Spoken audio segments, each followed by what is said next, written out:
Hello. Today I want to talk about Jesus Christ, it's so bright. The sun is like right there.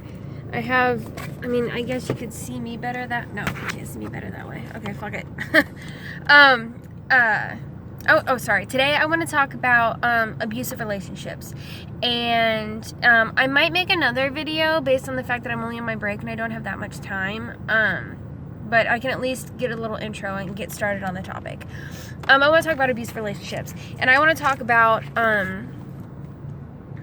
the fact that it's not one extreme or the other. And a lot of people think that. A lot of people only think abuse is getting your ass beat, or, a good relationship is none of it's there, but there's all kinds of different abuses. There's emotional abuse, there's verbal abuse, there's sexual abuse, there's economical abuse, and of course there's physical abuse.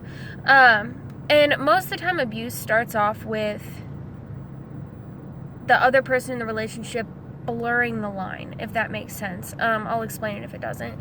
I kind of mean like they're not full out abusing you, but they're showing disrespect, or they are doing things that they know are wrong, but they're just kind of testing the waters. So, as an example, say you make a joke and they don't think it's funny and they're like, what the fuck? That's not abuse, but it's starting to blur the line to where they're testing to see if you're okay with it. You know what I mean? And if you're just like, what do you mean, what the fuck? And then they're just like, fuck, that wasn't fucking funny. And that's not a great example. It was just the only one I thought of on the top of my head. But little things that blur the lines where they start to kind of disrespect you or kind of just not be great to you. And you're like, well, it's not abuse. Maybe they're just in a bad mood. Maybe they're just being a dick today. Maybe, they're just, I don't know, for women, maybe they're PMSing, or you know what I mean? Maybe they're just not feeling it today. And then, they'll wait a while and then they won't do it again and they'll be great. And then all of a sudden they'll do it again. And they'll say, another example, I don't know, make me breakfast. Instead of, would you mind making me breakfast this morning? I would really appreciate it if you did. Just like throwing out a command instead of asking in a kind and polite way. And testing the waters again. And once again, if you just let it slide and you don't check them, it's basically they're seeing if you will open the door for them. And a lot of times it starts out with blatant disrespect, and sometimes it just starts out with they're totally fine and one day they punch you in the mouth. So sometimes that is the extreme, but this is where I'm talking about, like, when the door is opened slowly and, maybe they're red flags that you miss, or it's something that you just don't see until later, and then it's too late. Not too late, it's never too late, but it's to the point where you're, like, really in it and you're like, oh, fuck, like, this is bad, I gotta get out. And then after they start blurring the lines, then it'll be outright disrespect. Fuck you, bitch. Or, and that is abuse. That is verbal abuse. But a lot of people, once again, they're like, well, he's not, or she is not hitting me. This person is not physically harming me. Maybe they're just talking shit, running their mouths. Hey, people do it. It's still abuse. And a lot of times, verbal abuse, I've noticed, is pretty mutual. A lot of times, it's not one-sided where you're both talking shit to each other, and it is abuse both ways. A lot of times, it's not the case. And then when I mentioned, like, economical abuse. If your partner doesn't want you to have a job, and you're like, well, I want a job. I want to have my own money. I want to have my own resources. I want to be able to take care of myself. And basically, they see that as a way for you to be able to leave the relationship at a later date if need be. So they're like, no, I'm paying the bills. I got this. I don't want you to have a job. I want you to stay home and take care of the home. Now, there are a lot of times where that is appropriate. One person works, the other stays home, watches the kids, and it works. But if it's where they're, like, not allowing you to be independent, they're not allowing you to do things the way you want to do it, that's where it's wrong. Sexual abuse, where this is another one where they can blur the lines, where they can make you feel bad when you say no to sex, when you're like, I'm not in the mood, I'm not feeling it tonight, I don't want to, I'm tired, or whatever your reason is, and they're like, man, that's kind of fucked up.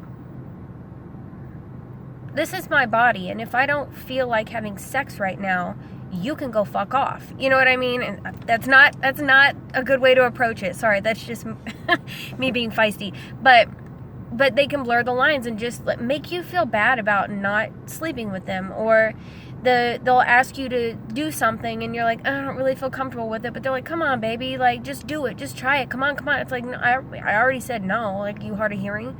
Once again, that's me being feisty. That's probably not the best approach, but it's blurring the lines. And then one day they may outright just be like, we're having sex right now whether you want it or not, and then they just take it, and then you've been raped, and I'm not saying it always leads to this, so don't take this as a step-by-step guide to how abuse happens. I'm just saying these are scenarios that may happen that you really want to be careful about and look out for. And so, the verbal abuse, usually it goes from not verbal abuse to just straight verbal abuse, but it can start with little disrespectful things, like I said, like the couple bullshit examples I gave out there. But abuse a lot of times starts slow. It's like the frog in the water. It starts off in cold water, and if you boil it slowly, get the water warmer and warmer, the frog adjusts to its environment, and eventually it's fucking fried. It gets fucking cooked. And that's kind of why abusers do it that way. They're like, well, I'm not going to straight out disrespect this person or straight out abuse this person straight off the bat, because they'll leave. So what I'm going to do is I'm going to slowly adjust their environment so they can slowly adjust to it, to the point where they don't even realize that shit has changed. And now I'm in control of the situation, and they're my bitch, and I can do whatever the fuck I want. I can go out here and cheat, and I can go out here and fuck around, and I can fucking hit them, and I can, make them stay home, and I can force them to have sex with me when they don't really fucking feel like it. So yeah, I just wanted to mention that abuse is not always straight out at the beginning. It can start really slow.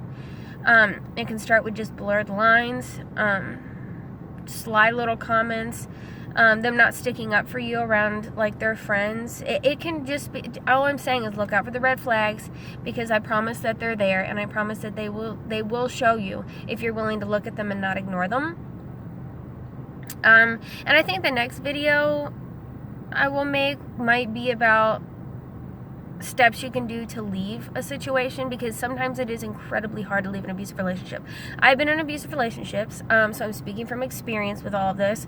That's where all this information is coming from. It's just my personal experience. I'm not a professional. I don't take my word as truth. It's just my truth.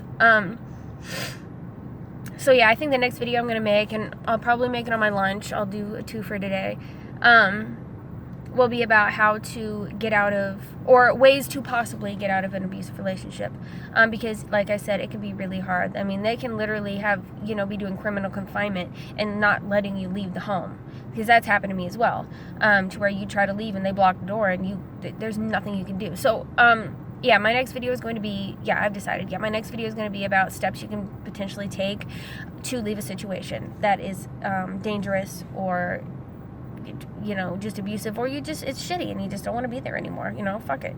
But I gotta go back in, my break's over. Just remember that there's always hope that tomorrow will be a better day.